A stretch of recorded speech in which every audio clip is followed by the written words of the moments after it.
walks with death. Ren had only lived in America for 3 months. Everything still felt new. The oversized grocery stores, the endless highways, the friendly neighbors. But there was one thing he had been looking forward to more than anything else: the 4th of July. He had always loved fireworks. Back home in Japan, summer festivals filled the night sky with brilliant colors. They reminded him of family, tradition, and home. His Japanese neighbors had even managed to smuggle authentic Japanese festival fireworks into America. "A little piece of home," Sota said proudly. "Tonight we'll show our new neighbors how Japan celebrates," Ren smiled. "I can't wait." As the sun disappeared beneath the horizon, everyone gathered outside. Tables overflowed with grilled food. Children ran through the yards waving sparklers. Music echoed through the neighborhood. Americans wandered over to watch the famous Japanese fireworks display. The first shells launched. Beautiful chrysanthemums, golden waterfalls, massive peonies exploding across the sky. The neighborhood erupted into applause. Sota grinned like an excited child. "We're just getting started." Finally, it was time for the grand finale. Dozens of fireworks launched together. The sky became a sea of blue, crimson, gold, emerald. The explosions rolled across the neighborhood like thunder. Then, Ren noticed something impossible. A beautiful white fox running through the fireworks. It wasn't made of light. It wasn't smoke. It looked alive. Its 9 tails flowed effortlessly through the exploding colors.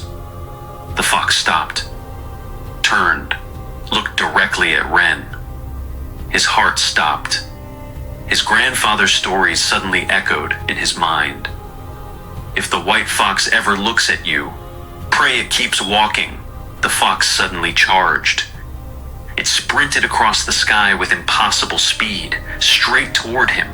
Ren couldn't move. The fox reached his face and vanished, as though it had passed directly through him. Ren spun around. Nothing.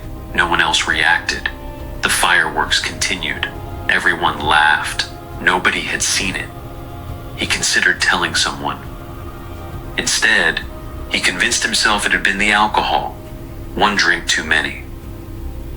He quietly went home. The following morning, his head pounded. The room spun. He grabbed the water jug beside his bed and drank deeply. The dizziness eased slightly. He shuffled into the bathroom. "You look awful." He splashed cold water across his face, still dizzy, still exhausted. He decided more sleep sounded perfect. As he crawled back into bed, movement caught his eye.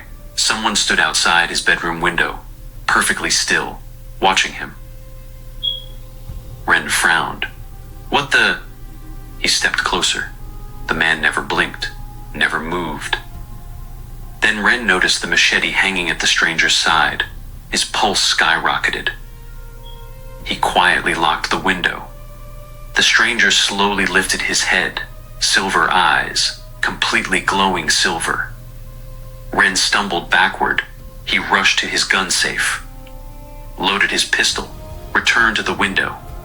The man was gone. Ren immediately called 911. "There's a man outside my house with a machete." The dispatcher calmly asked questions. Ren answered each one. "Then crash!" Glass shattered somewhere near the patio. "He's inside. Stay in your room," the dispatcher shouted. "Lock the door." Ren looked toward the hallway. "No, if he's got a machete, I've got a gun." He followed the broken glass. Standing inside his kitchen was the silver-eyed man, motionless, watching him. "Leave," Ren aimed carefully. "I'm warning you." The stranger charged without hesitation. Ren fired once. The bullet slammed into the man's chest. He barely slowed down. Wren fired again. This time, the bullet struck his forehead. The attacker collapsed instantly. Silence. "What?" Wren whispered. Then sirens approached. Police. Wren placed his pistol on the floor, raised his hands, dropped to his knees. Officers stormed inside. "Hands where we can see them!" "I already dropped it," Wren answered. A female officer pointed toward the body. "Check him." Another officer knelt beside the dead attacker. "No pulse," she nodded. "We're taking you downtown for a statement." Wren agreed. Then, one officer suddenly grabbed his own head. He screamed. "What is wrong with you?" Another officer yelled. The man's body violently shook. When he looked up, his eyes glowed silver. Without warning, he raised his handgun toward Wren. Another officer knocked his arm away. The shot barely missed Wren. The possessed officer fired again, this time killing his fellow officer. Chaos erupted. Everyone focused on stopping him. Wren ran. Outside, he glanced back. The silver-eyed officer had been shot. Then another officer collapsed, convulsing.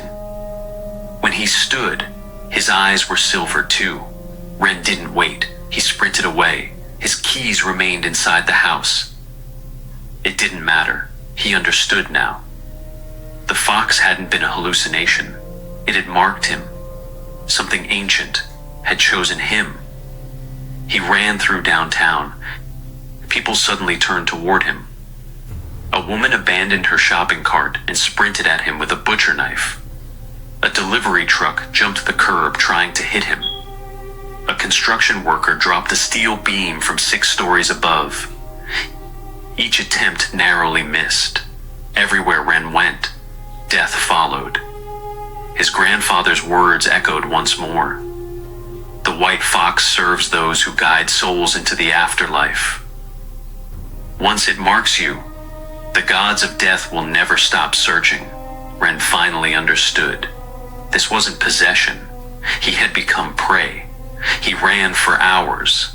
Eventually, the city disappeared behind him. Only an empty road remained. Beyond it, a dense forest. No people, no traffic, no silver eyes. Wren smiled for the first time all day. "I made it," he laughed weakly. "I'm finally safe." He stepped toward the trees. Then, a distant roar filled the sky. Wren frowned. He looked up. A small private airplane spiraled overhead. Smoke poured from one engine. The aircraft rolled violently. Pieces tore away. Its nose pointed directly toward the road. Toward him. Wren turned to run. Too late. The airplane slammed into the earth with a deafening explosion. Fire consumed everything. Hours later, emergency crews searched the wreckage. Investigators blamed a catastrophic engine failure. Everyone aboard the aircraft had died. One unidentified pedestrian had also been killed. Another tragic accident, nothing more. As firefighters extinguished the final flames, a beautiful white fox stepped silently from the trees. 9 tails drifted behind it. Its golden eyes reflected the burning wreckage. It stared at the twisted remains for several seconds, then slowly lowered its head, as though paying respect to another soul delivered. The fox disappeared back into the forest.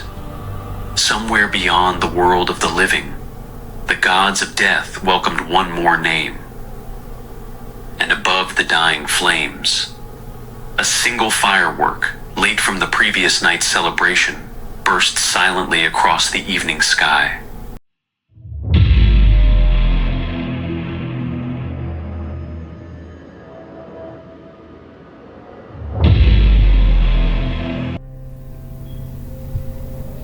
The 4th of July had always been Jesse's favorite holiday. A weekend at the fraternity's lake house meant one thing: beautiful women, loud music, endless alcohol, and enough fireworks to shake the entire shoreline. This year was going to be legendary. By noon, Jesse and the rest of the fraternity were hanging red, white, and blue decorations across the massive lake house, while others strung lights through the trees surrounding the property. Every window was covered with thick blankets and foam panels to keep the music from carrying too far. "No cops ruining this party," Horton laughed as he hammered another board into place. He tossed Jesse a beer. "We invited every sorority around. The hottest girls on campus are coming, and they'll be drinking mystery punch all night." The guys erupted into laughter. "A couple more hours," Jesse grinned, "and this'll be the party everyone talks about." As the sun dipped below the trees, cars flooded the long gravel driveway. Music blasted from every room. Students packed the backyard overlooking the lake. Beer pong tables filled with cheering crowds, while dozens of people danced around enormous coolers overflowing with alcohol. The smell of barbecue mixed with gunpowder as the first fireworks exploded over the water. Blue, red, gold. The sky became a masterpiece. Everyone screamed with excitement. For a few hours, life couldn't have been better. Jesse spotted Emma weaving through the crowd. She smiled the moment their eyes met. "I'm glad you came," she laughed. "I've been waiting to see you." She held up a grocery bag. "I brought everything to make margaritas." Jesse smiled. "I usually stick to shots, but I'll make an exception." Together they slipped inside the house. Unlike outside, the interior had become strangely quiet. Nearly everyone had gathered outside to watch the fireworks. "Do you know where the kitchen is?" Emma whispered. "Why are you whispering? Yeah, I'll lead you," he laughed. "I'm stingy with my margaritas, you're the exception." Jesse walked behind the kitchen island. His foot suddenly caught on something. He stumbled. "Damn, someone's already passed out." He looked down. The smile vanished from his face. One of the fraternity brothers lay motionless on the floor. His throat had been cut almost ear to ear. Blood slowly spread beneath his body, covering Jesse's shoes. Before he could react, Emma screamed. A scream so full of terror it froze every muscle in his body. He turned toward the attached sunroom. 4 more bodies, some draped across furniture. Others collapsed where they'd tried to crawl away. One slowly reached toward them, still alive. Jesse grabbed Emma's arm. "Stay behind me. I'm checking on him." "No," Emma pulled him back. "What if whoever did this is still here? We need to leave." Before Jesse could answer, more screams erupted outside. Not cheering, not laughing. Real screams. Hundreds of them. Jesse looked toward the front door. "Run!" They burst through the front entrance. Boom! The explosion launched Jesse across the yard. His ears rang, his vision blurred. Pain shot through his right leg. He tried standing. Collapsed. Somewhere across the lawn, Emma. He spotted her lying motionless nearly 30 feet away. Using pure adrenaline, Jesse forced himself upright. He limped toward her while fireworks continued exploding overhead. No one outside could tell the difference anymore. Every scream blended with the fireworks. Every explosion sounded like celebration. By the time he reached Emma, the screaming had become almost unbearable. "Emma?" No answer. He gently rolled her over. Half her face was gone. Jesse stumbled backward. She was dead. His breathing became frantic. The car. They needed the car Emma had driven. Dropping beside her body, he reached into the purse still clutched tightly in her hands. Her fingers refused to let go. After several desperate tugs, the keys finally slipped free. Jesse hit the unlock button. A horn chirped somewhere across the parking area. Hope. He limped toward it as fast as his injured leg allowed. Then something slammed into his shoulder. A burning pain. He crashed into the gravel. Looking back, a towering figure stood in the middle of the yard. Black hoodie, white expressionless mask, a suppressed pistol aimed directly at him. 30 feet away. Jesse's heart stopped. A gun. How had no one heard the shots? Then he understood. The fireworks. Every gunshot disappeared beneath the explosions filling the night sky. Without warning, one of the fraternity brothers charged from behind, swinging a golf club with everything he had. Crack. The club connected squarely with the masked man's head. The killer barely moved. Almost casually, he turned, raised the pistol. One shot. The student collapsed instantly, like he'd been swatted aside. Then more fraternity brothers rushed the killer. Jesse didn't wait. He staggered toward Emma's car. The instant he climbed inside, a massive explosion ripped through the lake house. The blast wave shattered nearby windows. Flames consumed the lower floor almost instantly. Students trapped inside pounded against windows before disappearing into the smoke. Jesse slammed the accelerator. He never looked back. The next morning, police confirmed what happened. 50 college students had been murdered. 69 others were injured. Investigators believed the killer had used the 4th of July fireworks to hide the sound of his suppressed gunfire before detonating homemade explosives hidden throughout the house. Many victims hadn't died from bullets. They burned alive inside the collapsing lake house. Authorities never identified the killer. No body matched. No fingerprints. Nothing. The massacre became one of the deadliest attacks in state history. 1 month later, Jesse watched another news report. 3 more survivors from the lake house had been found dead, each one murdered under mysterious circumstances. Someone was finishing what had started that night. Jesse slowly reached into the drawer beside his bed. This time, he wasn't going to run. He locked the bedroom door and waited.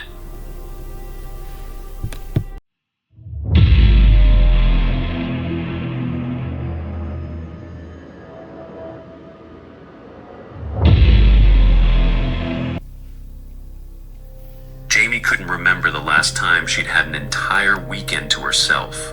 For the first time in years, all 3 of her kids were spending the 4th of July with their father.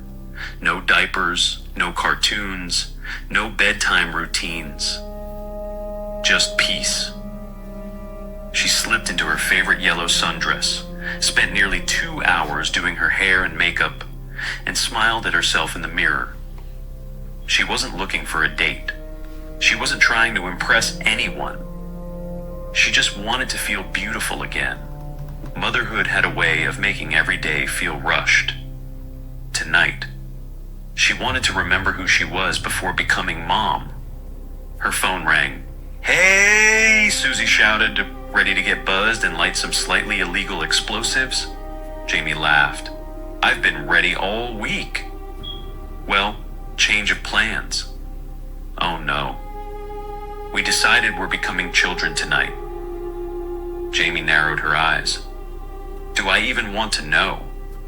I built homemade bottle rocket launchers." "You what?" "We're having a rocket war." Jamie looked down at her pretty sundress and sighed. "Well, I may have overdressed." "You getting old on me?" Jamie grinned. "Girl, I'm always down to clown." 20 minutes later, the sundress remained, but expensive sandals had been replaced with combat boots. She even smeared 2 black streaks of makeup across her cheeks like war paint. "If we're doing this, we're doing it right." Susie's backyard looked like a military training course. Firework crates stacked everywhere. Coolers overflowing with drinks. Long folding tables covered in barbecue. Colored lights hung from every tree. Jamie hugged her best friend. "You seriously turned your backyard into laser tag?" Susie laughed. "Life's been boring. Tonight changes that." For the next several hours, they laughed, ate, danced terribly. Jamie even embarrassed herself dancing with a few of the already drunk dads while everyone cheered. Normally, her ex-husband would have rolled his eyes. "You're embarrassing yourself. Calm down." But tonight, nobody was telling her what to do. She felt free. Her phone buzzed. Her oldest son. She smiled. "They must miss Mama." The phone kept ringing. "If it's important." "He'll call back." She silenced it. Tonight belonged to her. As the sun disappeared, Jamie and Susie sat together, watching people prepare the fireworks. "Oh," Jamie whispered. "Did you see that guy walking earlier?" Susie nodded. "I took a mental picture." They burst into laughter. Then, someone sat beside them. Neither had noticed her approach. She wore all black despite the summer heat. Jet black lipstick, long fingernails, dark eyes that barely blinked. She smiled. "Evening, Queens of the Dark." Jamie exchanged a glance with Susie. This was one of her friends. "We're getting ready for war," Susie joked. The woman's smile widened. "I'm always ready for blood," Jamie chuckled awkwardly. "Come again?" The woman simply reached into a tin container. "Have either of you tried the cookies?" She offered one to each of them. Jamie shrugged. "Free food? I'm in." She took a bite.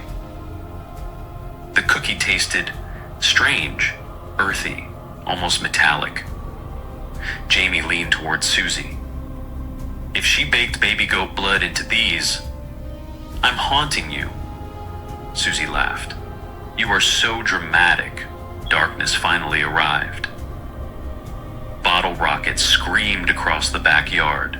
Roman candles became makeshift machine guns.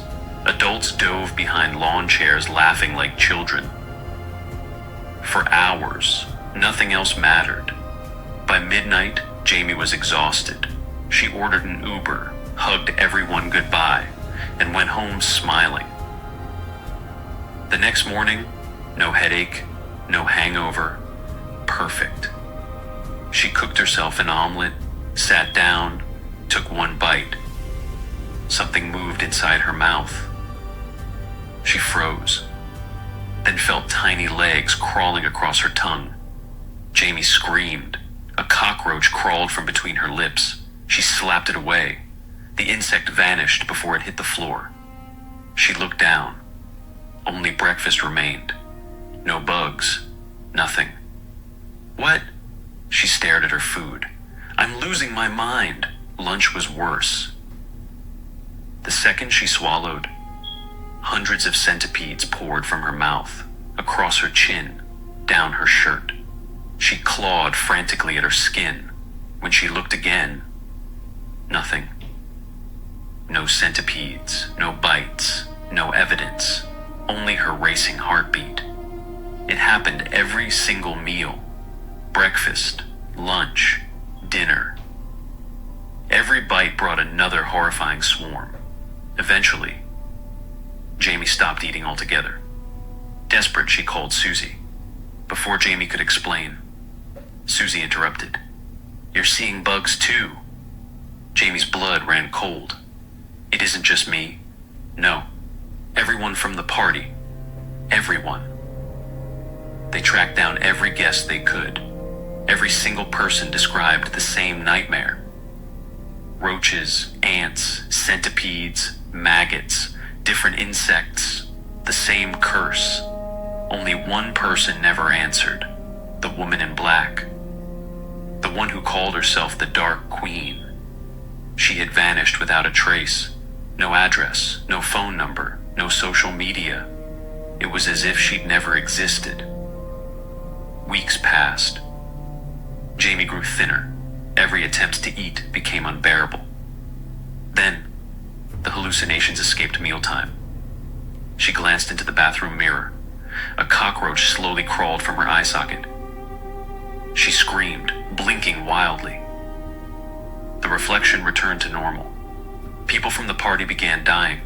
Some starved themselves. Some took their own lives rather than endure another meal. Others simply disappeared. Authorities blamed drugs, stress, shared psychosis. Jamie knew better. Someone had cursed them. Eventually, she was committed to a psychiatric hospital. Doctors believed she suffered from severe delusions. She begged them not to make her eat. They ignored her. Every meal became torture. Every bite unleashed another impossible swarm crawling through her mouth, eyes, ears, and skin. The nurses saw nothing. The doctors saw nothing. Only Jamie, as another invisible cockroach disappeared beneath her tongue. She finally understood. This wasn't something that could be cured. It wasn't a sickness. It wasn't madness. The curse wasn't meant to kill her quickly. It was meant to make every meal, every single day, a living nightmare for the rest of her life.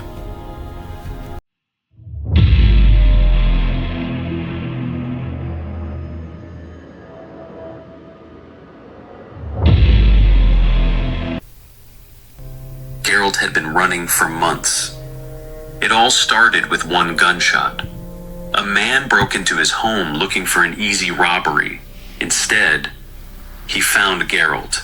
Gerald pulled the trigger first. The intruder never left the house alive. No regret, no hesitation, just survival.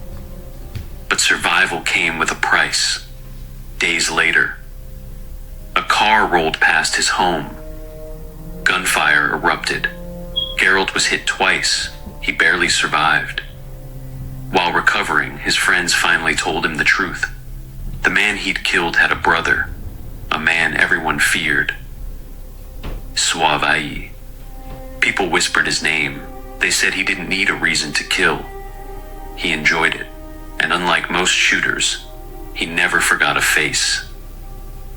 After leaving the hospital, Gerald never went home. He slept on different couches every night, different houses, different neighborhoods, never staying anywhere long enough to be found. Then, his mother's house was sprayed with bullets. She wasn't home, but the message couldn't have been clearer. Stop hiding, or we'll bury your mother instead. Gerald sat alone for hours. He was only 22. His son was due in August. He and the child's mother weren't together anymore. But that little boy deserved a father. Gerald wasn't ready to die. If someone had to die, it would be Suavai. The next morning, it was the 4th of July. Gerald loaded his pistol. One of his friends had called earlier. Suavai had been posted on the block all week. Gerald rented a car. His plan was simple. Follow him. Wait for one mistake. End it. As he started the engine, the first firework exploded overhead. Boom! Suddenly, he wasn't inside the rental anymore. He was 12 years old, playing basketball with his brothers, missing every shot, falling over his own feet. His older brother laughed. Did the Looney Tunes steal your mojo? Bro, why are you this trash? Gerald crossed his arms. Keep talking like that, you're gonna figure out what next week looked like Erie. He lifted one tiny leg dramatically. They stole my mojo, but not my ninja skills. Everyone burst into laughter. The memory felt real. Then another explosion. Gerald blinked. He was back inside the rental. What? He whispered. He found Suave sitting outside, surrounded by friends. Gerald parked several houses away, waiting, watching. Another firework exploded. This time, a hospital room. His newborn son. His baby's mother smiled through tears. "He looks just like you." Gerald reached toward the child. Then, the baby's eyes disappeared. Only endless black voids remained. Gerald stumbled backward. Another firework. Back inside the rental. His hands shook. More fireworks, more visions. His childhood, his mother, his unborn son. Moments from the past. Moments that hadn't happened yet. Every single face ended the same way. Black, empty, bottomless eyes, like their souls had already left. Hours passed. Finally, Suave stood. He climbed into a car with two friends. Gerald quietly followed, never getting too close. Eventually, they pulled into a driveway. Suave climbed out. His friends reached the front door. Then, Suave stopped. He patted his pockets, forgot something. He jogged back toward the car, alone. "This is it," Gerald whispered. A firework exploded.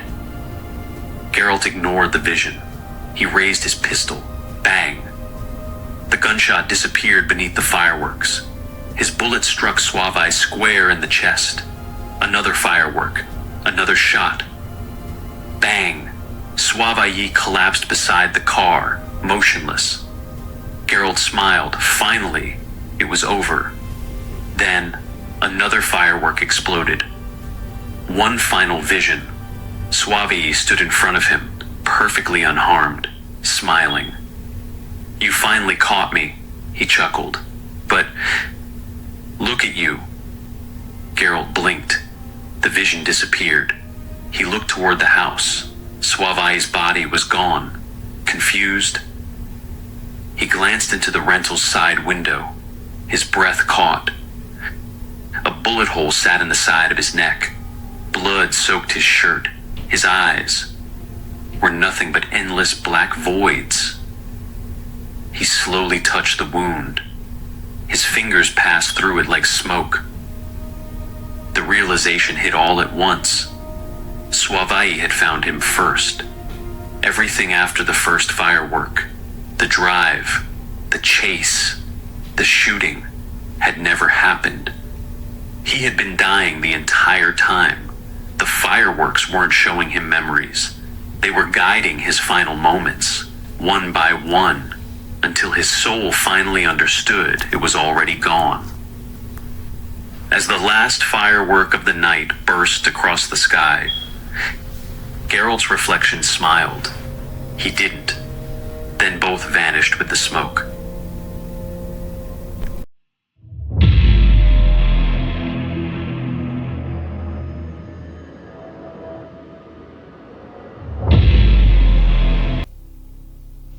The last fourth. Maximus had spent his entire life preparing for the day he would die. Not because he was sick, not because someone wanted him dead, because every dream he'd ever had ended the same way. The 4th of July.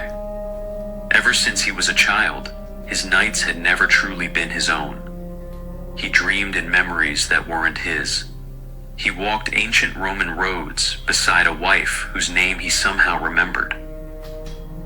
He fought in medieval battles with a sword that felt familiar in his hands. He lived as a fisherman, a doctor, a farmer, a soldier, a thief. Thousands of lives, thousands of faces, thousands of names. Each one felt as real as his own, and every single one ended on the 4th of July. Sometimes he burned alive inside a house consumed by flames. Sometimes a speeding carriage, or centuries later, a speeding car, crushed him before he could react. One life ended beneath the jaws of a starving pack of dogs, another beneath a collapsing bridge. One version of himself drowned while fireworks reflected across a river. Another was struck by lightning as the sky exploded with celebration. The details always changed. Only one thing remained constant. No version of Maximus had ever survived the 4th. As he grew older, the dreams stopped feeling like dreams. They became warnings. Every 4th of July brought another close call. When he was 14, a drunk driver crashed through the front of his house minutes after he'd walked away from the living room. At 21, he slipped on his porch steps.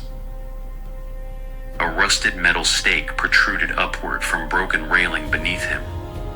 He caught himself inches before falling.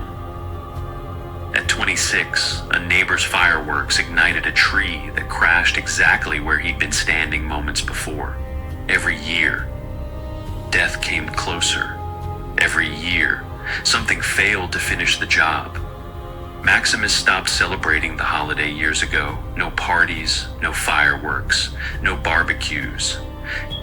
Every 4th of July, he locked every door, closed every curtain, filled his pantry with food and water, and refused to leave the house until sunrise. He wasn't hiding from people. He was hiding from destiny. Then, 6 months earlier, he met someone online. A man named Elias, a historian, a researcher, someone obsessed with reincarnation, near-death experiences, and memories from past lives.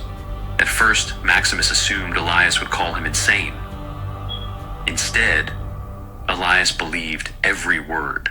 Their conversation stretched for hours every night. If these are reincarnations, Elias said during one call, then something isn't just repeating. It's correcting. What do you mean? I think something wants history to happen exactly the same every time. And if I survive. Silence. Then Elias whispered, maybe no one ever has. They spent months searching ancient texts, hidden manuscripts, forgotten journals. One legend appeared over and over across different civilizations. It never shared the same name, but every culture described the same being. A collector, an ancient force that followed certain souls across lifetimes. It didn't kill them.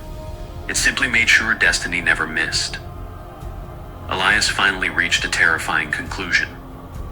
You aren't cursed because you die on the 4th. You die on the 4th because something refuses to let your soul leave the cycle. July 4th arrived. Maximus prepared like every other year. Windows locked, doors barricaded, electricity turned off. No candles, no cooking, no sharp objects, no alcohol, no leaving the house. He checked every room twice. Midnight would come. Morning would arrive. For the first time in thousands of years, he would survive. Outside, the first firework exploded. Boom. A memory. A battlefield. Blood. Another firework. A village burning. Another. A sinking ship. Each explosion shattered another lifetime across his mind. Thousands of deaths flooded into him all at once. He collapsed to his knees, screaming. His phone rang. Elias. I figured it out, Maximus answered. Tell me. You've been asking the wrong question. What? You don't need to survive the 4th. You need to remember why you keep dying. Suddenly, every past life appeared before him, not one at a time, all of them. Thousands of versions of himself stood in the room. Every age, every century, every culture, everyone bearing the wounds that had ended their life. Together, they all spoke with the same voice. You already know. Then the room disappeared. Maximus stood somewhere beyond the living world, an endless shoreline beneath a sky filled with silent fireworks. Across the water stood a towering figure cloaked in darkness. Its face constantly changed. Every person Maximus had ever been, every person he had ever loved, every enemy, every stranger. "You've run long enough," it said. Maximus stared. "What are you?" The figure smiled. "I am the end of every beginning." "You call me Death." "No," Maximus stepped forward. "If you were Death, I wouldn't keep coming back." The figure stopped smiling. For the first time, it looked uncertain. "You remember?" "I remember everything." The shoreline trembled. Thousands of past versions of Maximus appeared behind him. Every single life, every single death, standing together, no longer separate. One soul. The dark figure reached toward him. "You still belong to me," Maximus shook his head. "No. I belong to you because I feared you. Not anymore."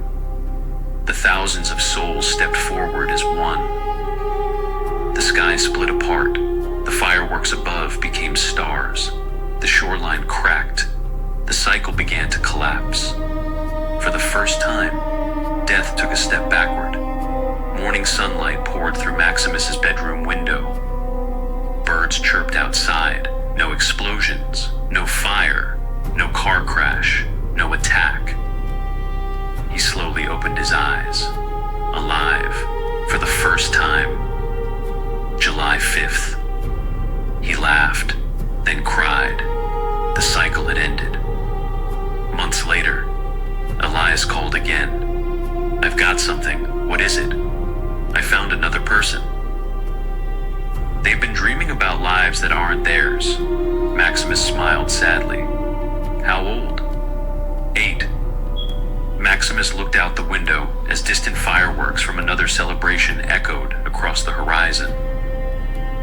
Some cycles never truly end. They simply choose someone new.